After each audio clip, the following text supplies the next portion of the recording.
कोयम्बतूर की 27 साल की रेथान्या, जिसकी शादी उसके पिता को लगभग 2.5 करोड़ में पड़ती है। जिसके बाद अपनी शादी में रेथान्या बहुत खुश नज़र आ रही थी।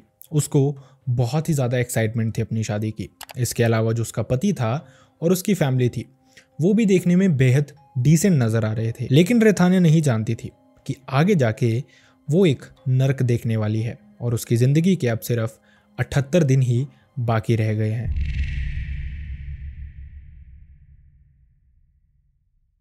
कोयम्बतूर के तिरुपुर में रहने वाले आर नदुराई, जिनकी उम्र 53 साल थी और उनका एक रियल एस्टेट का बिजनेस था जिसमें ठीक ठाक उनकी इनकम थी।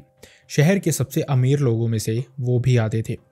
उन्हीं की एक बेटी थी जिसका नाम था रेथान्या। 2025 में रेथान्या की उम्र 27 साल होने के बाद उसके पिता उसके लिए एक लड़का ढूंढना शुरू कर देते हैं, जिसके चलते उनको तिरुपुर में ही एक लड़का और उसकी फैमिली मिलती है, जिनसे वो मिलते हैं, बातचीत करते हैं और सब कुछ बहुत अच्छे से जाता है। जिसके बाद वो प्लान करते हैं अपनी बेटी रेथान्या की शादी करवाने के लिए उसी लड़के से, और इस लड़के का नाम था कविन कुमार।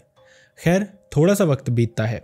अप्रैल 11 को इनकी शादी प्लान होती है, लेकिन एक बहुत डार्क रियलिटी थी इस शादी की। जब ये शादी होने वाली थी उससे पहले ही कविन कुमार की फैमिली कुछ डिमांड्स रखती है रेथान्या के पेरेंट्स से।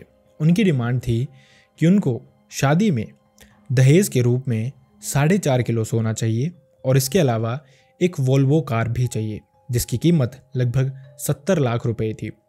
ये बातें होती हैं और इस बात पे रेथान्या के पिता अप्रूवल भी दे देते हैं। जिसके बाद शादी के समय कविन की फैमिली को एक वोल्वो कार भी दी जाती है और इसके अलावा कुछ सोना भी दिया जाता है। 4.5 किलो सोने की डिमांड होती है, जिसमें से थोड़ा सोना दे दिया गया था शादी के दौरान ही। लेकिन रेथान्या के पिता उनको कहते हैं कि वो एक साथ इतना ज़्यादा सोना नहीं दे सकते, जिसके चलते थोड़े टाइम में ही वो बाकी का सोना भी दे देंगे, जो कि लगभग 2 से 2.5 किलो बचा हुआ था।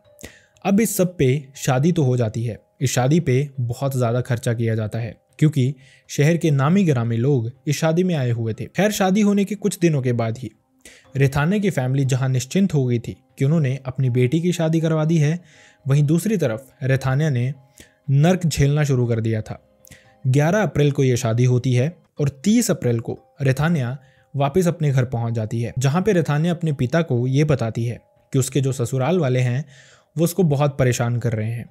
उसके सास ससुर जो हैं वो मेंटली बहुत परेशान करते हैं रेथान्या को, वहीं जो उसका हस्बैंड है वो फिजिकली बहुत परेशान करता है। रेथान्या ये सब कुछ हैंडल नहीं कर पा रही थी और सिर्फ 20 दिन उसने बहुत मुश्किल से निकाले, जिसके चलते वो वापस अपने घर पहुंच जाती है। जिसके बाद फैमिली उसको थोड़ा टाइम रखती है, लेकिन प्रॉब्लम यहीं से शुरू होती है। जब भी कोई बेटी इस तरह से वापस अपने घर पहुंचती है तो उसके पेरेंट्स उसको हमेशा एडजस्ट करने के लिए कहते हैं, कुछ सेक्रीफाइसेस करने के लिए कहते हैं, क्योंकि उनको शर्म होती है आसपास के लोगों की। लेकिन क्या ये शर्म अपनी बेटी की ज़िंदगी से बढ़ के हो सकती है? यही कुछ आप आगे देखने भी वाले हैं। थोड़ा टाइम रेथान्या अपने पेरेंट्स के साथ रहती है, जिसके बाद जैसे तैसे बातचीत की जाती है, मामला सॉर्ट आउट किया जाता है और वापस रेथान्या को उसके ससुराल भेज दिया जाता है। लेकिन ये सब कुछ फिर से इसी तरह से चलता रहता है। थोड़ा टाइम और बीतता है, मतलब 25 से 30 दिन के बाद रेथान्या को फिर से उसके ससुराल वाले बहुत परेशान करना शुरू कर देते हैं, जिसके चलते रेथान्या फिर से वापस अपने घर पहुंचती है। वापस आते ही रेथान्या के पिता उससे पूछते हैं कि आखिरकार मैटर चल क्या रहा है।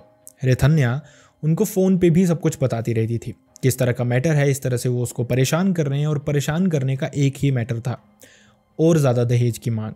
असल में जब भी किसी लड़की का बाप लड़के की फैमिली को दहेज देता है तो वो एक तरह से ओब्लिगेटेड हो जाता है उनको और भी ज़्यादा पैसे देने के लिए, क्योंकि जो फैमिली एक बार डिमांड कर सकती है वो बार बार भी डिमांड कर सकती है। या तो फिर आप पहली बारी में ही कुछ भी ना दे, आप अपनी बेटी दे रहे हैं, इससे बढ़ के आपके लिए कुछ भी नहीं हो सकता। लेकिन यही गलती रेथान्या के पिता ने कर दी थी। असल में जो कविन की फैमिली थी उनका ये कहना था कि उनके अड़ोस पड़ोस के जो लोग हैं, उनकी जो बहुएं आई हैं, वो अपने घर से लगभग 100 से 200 करोड़ रुपया अपने साथ लेके आई हैं, और आपने क्या दिया? कुछ भी नहीं। ये तो कुछ भी नहीं था जो आपने शादी में खर्च किया या फिर हमें दहेज में दिया।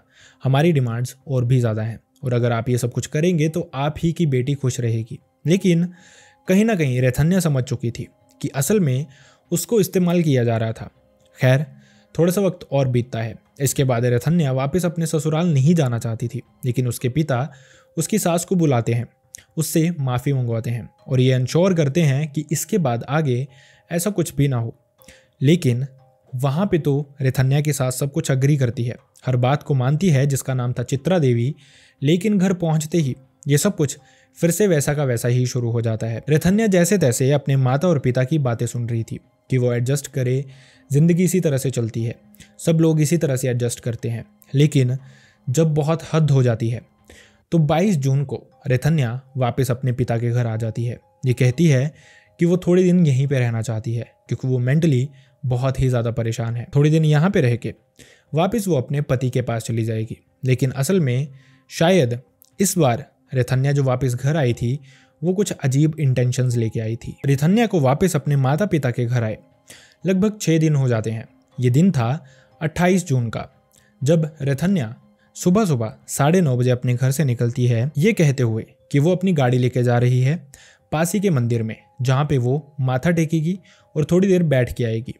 फैमिली भी जानती थी रथन्या मेंटली बहुत परेशान चल रही है। उनको लगता है कि शायद वो थोड़ा रिलैक्स होना चाहती है मंदिर जाके। इसी के चलते सुबह एग्जैक्ट 9:30 के आसपास रथन्या इस मंदिर के लिए निकल जाती है। लेकिन थोड़ा टाइम हो जाता है, रथन्या वापस नहीं आती। लगभग 1 बजे के आसपास रथन्या के पिता को एक कॉल आती है और ये कॉल उनको बहुत ही ज़्यादा डराने वाली थी। ये कॉल तिरुपुर से थोड़ी ही दूर मोदीपलायम की थी, जहाँ से लगभग 1 बजे के अराउंड उनको कोई कॉल करता है और ये बताता है कि उनकी गाड़ी यहाँ पे खड़ी है, जिसके अंदर रथन्या यानी कि उनकी बेटी अनकॉन्शियस पड़ी हुई है, मतलब बेहोशी की हालत में पड़ी हुई है और उसके पूरे ही मुंह पे झाग लगा हुआ है, जैसे शायद उसको किसी विषाली चीज़ ने डंक मारा हो या फिर उसने कुछ जहरीला पदार्थ खा लिया हो।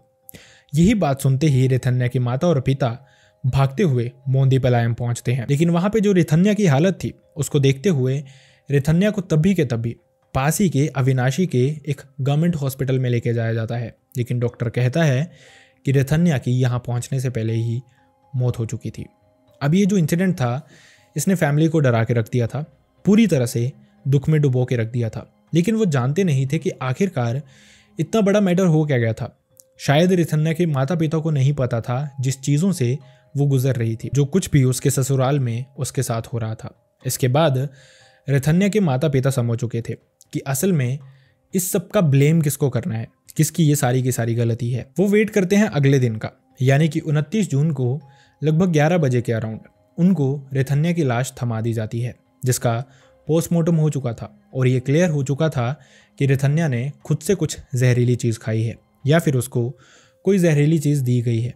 लेकिन असलियत जो थी वो थी रथन्या के पिता के फ़ोन में, जिसमें रथन्या ने मरने से पहले या फिर खुद की जान लेने से पहले 7 वॉइस रिकॉर्डिंग्स भेजी थी। और वो रिकॉर्डिंग्स क्या थी, अगर मैं आपको रथन्या की आवाज़ में सुनाऊंगा तो आपको शायद समझ ना आए, मोस्टली जो मेरी ऑडियंस है उनको शायद समझ ना आए, इसलिए मैं ट्रांसलेट करके आपको खुद बताने वाला हूँ कि रथन्या ने असल में कहा क्या। रथन्या ने इस वॉइस नोट में कहा था कि जो उसकी कविन से शादी हुई है वो असल में कविन और उसकी फैमिली की एक प्लानिंग थी, जिसमें रथन्या और उसके पेरेंट्स फंस चुके थे। मैं ये रोज़ का मेंटल प्रेशर नहीं झेल सकती, मुझे ये भी नहीं पता कि आखिरकार मुझे बात किससे करनी है। जो मेरी ये बात सुनते हैं वो मुझे कहते हैं कि मैं समझौता कर लूँ।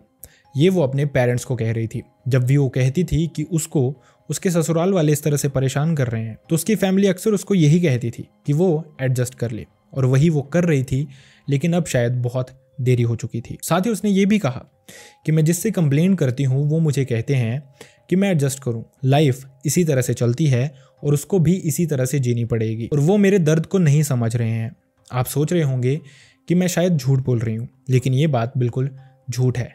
मैं इस बार बिल्कुल सही हूँ, लेकिन मैं नहीं जानती क्यों मैं इतनी चुप हूँ, क्यों मैं इतनी बदल चुकी हूँ। लेकिन जो भी हो, मैं आप पे पूरी ज़िंदगी भर एक बर्डन बन के नहीं रहना चाहती। इस बार मेरी कोई भी गलती नहीं है, बल्कि मुझे ये ज़िंदगी पसंद ही नहीं आई।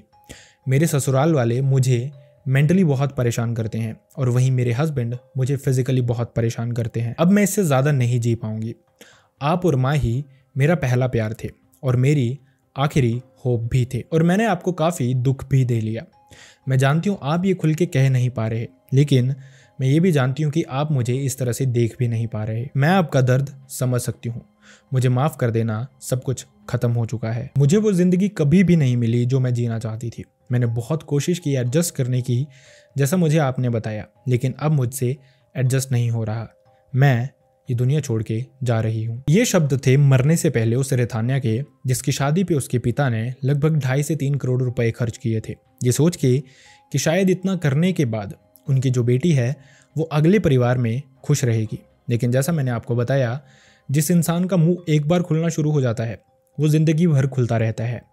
नो मैटर आप जितना मर्जी पैसा, जितनी मर्जी चीज़ें उनको दे लें, लेकिन उनको कभी भी सेटिस्फेक्शन नहीं मिलती। शुरू में दहेज देना ही पहली सीढ़ी होती है आपकी बेटी के दुख की, और यही यहाँ पे भी आपको क्लियरली दिखाई देता है। जिसके बाद एक 27 साल की इनोसेंट लड़की, जिसकी कोई गलती भी नहीं थी, जिसके पिता ने पूरी कोशिश की थी कि आगे जाके वो खुश रहे, उसको अपनी जान देनी पड़ी शादी के सिर्फ 78 दिन के बाद ही। खैर, इसके बाद कविन और उसकी फैमिली पे एक कंप्लेंट दर्ज होती है। उसके पिता को और कविन को तो तभी अरेस्ट कर लिया जाता है, लेकिन कविन की माँ को अरेस्ट करने में थोड़ी सी देरी हो जाती है।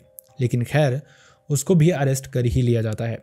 अब इन तीनों पे केस चल रहा है। जो भी वर्डिक्ट आएगी वो मैं कोशिश करूँगा आप लोगों तक पिंड कमेंट के थ्रू ही सही पहुंचाने की। I really hope in videos के थ्रू जो मैसेज मैं आप तक पहुंचाना चाहता हूं वो आप तक क्लियर पहुंचता हो। और अगर आपको कुछ नेगेटिव ही इन वीडियोस में से निकालना है तो फिर मैं आपकी मदद नहीं कर सकता। आई रियली होप आपको इन वीडियो से कुछ सीखने को मिलता हो, एंड आई रियली होप आप अपना ध्यान भी रखेंगे।